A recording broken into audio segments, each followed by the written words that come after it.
So guys, tingnan niyo yung bukayo namin, no? So napakasarap na bukayo. Ito ay gawa sa sa papaya, hindi ito gawa sa niyog, ha. Tingnan niyo, no? Ito ay papaya bukayo. So yung lasa nito ay parang rin bukayo.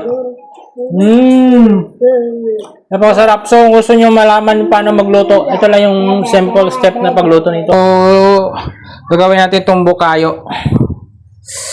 Iwain lang natin. So, ito ay malapit na para maluto.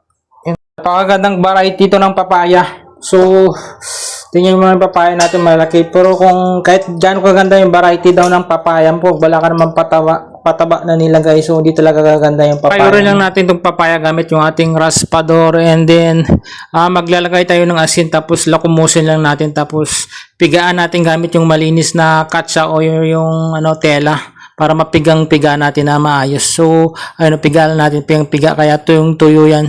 Maganda yung pagkapiga natin dahil may gamit tayong katsa, malinis na tela. So, buwaghagin lang natin to para mabilis yung pagluto natin. Buwaghagin muna natin to. Tayo ng asukal. Caramelized sugar natin. Para sa ating bukayo.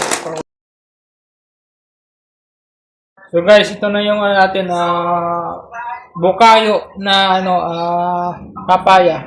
Bukayo na papaya para lasa ring nyug. Napakasarap, napakatamis. Ayan